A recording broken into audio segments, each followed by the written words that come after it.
Fala, galerinha, voltamos para a gente concluir o processo da Primeira Guerra Mundial. Vamos lá. Agora a gente vai falar sobre os desdobramentos da Primeira Guerra Mundial. Já entendemos os motivos, já entendemos a política de aliança, agora a gente vai para a guerra em si, tá? Só que é o seguinte, não vou ficar falando aqui de batalhinha por batalhinha, porque a gente não consegue, é muita coisa. E a gente não tem tempo para tudo isso. Então vamos partir para o que realmente interessa, ok? Ok. Desdobramentos. Quando a gente fala de desdobramentos, a gente precisa entender que no começo a gente tem a Primeira Guerra acontecendo como uma guerra de movimentos.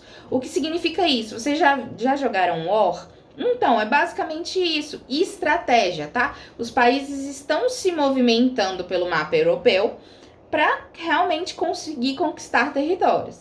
Então vamos lá. A França, a gente precisa entender uma coisa quando a gente fala do mapa europeu. A França, ela tá num território que a gente diz que é desprivilegiado. Por quê, professora? Porque ela tá ali perto da Alemanha e perto da Inglaterra, né? Tem o Canal da Mancha e se chega até a Inglaterra, que tá ali numa porção de mar.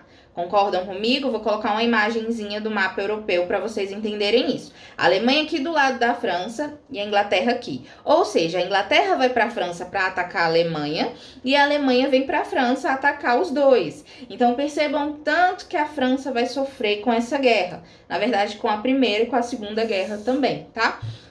Então, ok. Outra coisa. A guerra... Essa Primeira Guerra Mundial também ficou conhecida como Guerra das Trincheiras, Guerra de Trincheira. O que é uma trincheira, professora? Basicamente é um buraco, né, cavado, logicamente no chão, para que os soldados ficassem escondidos. Não há muita tecnologia, ok? Vão haver muitas mortes e às vezes nem sempre envolvida com um combate, né, direto. As pessoas, os homens ali que ficavam escondidos nessas trincheiras, tinham que conviver com cadáveres, tinham que conviver com lixo, tinham que conviver com fezes, com urina, com ratos. Muitas vezes, soldados eram mortos por conta de doenças que não tinha nada a ver com um confronto direto, por conta dessas trincheiras, ok? Então a gente costuma dizer que esses soldados da Primeira Guerra Mundial sofreram muito, tá? Principalmente no início ali da guerra, tá?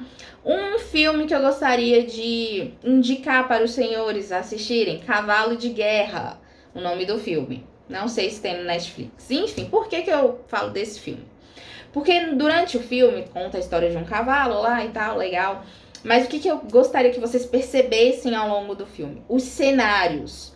Por quê? Como eu disse para vocês, não tem muita tecnologia no começo da guerra. Os cavalos são muito preciosos no começo da guerra. Por quê? Vocês conseguem observar a guerra acontecendo com aquele cara que vai de cima do cavalo, com a espada, fazer o confronto. Avião, metralhadora, tanque de guerra vai acontecer só no final da guerra, tá? Então, no começo, essa tecnologia não vai existir. Então, eu gostaria que vocês reparassem que no começo o cavalo é muito necessário e quando a gente chega no fim da guerra, a gente percebe o cavalo já, assim, fazendo somente aquele trabalho de levar o soldado ferido para algum lugar. Enfim, não tá lá na batalha em si acontecendo. Gostaria que vocês entendessem isso. Outra coisa...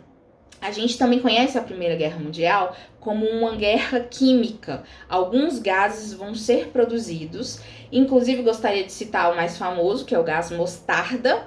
E o gás mostarda, ele não matava em si, mas ele produzia graves feridas. Só o fato de respirar o gás já deixava o soldado muito mal.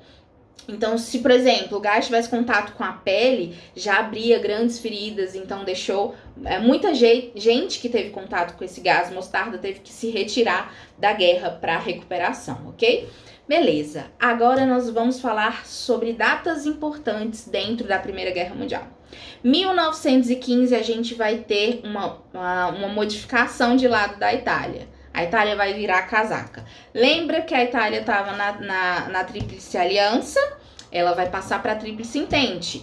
A Itália ainda não tinha conquistado muita coisa. Estava ali tentando se organizar, e a Inglaterra chega e faz o quê? Oferece territórios para a Itália. Olha, se você vir para o nosso lado, no final da guerra eu te dou tal território e mais esse aqui e mais esse aqui.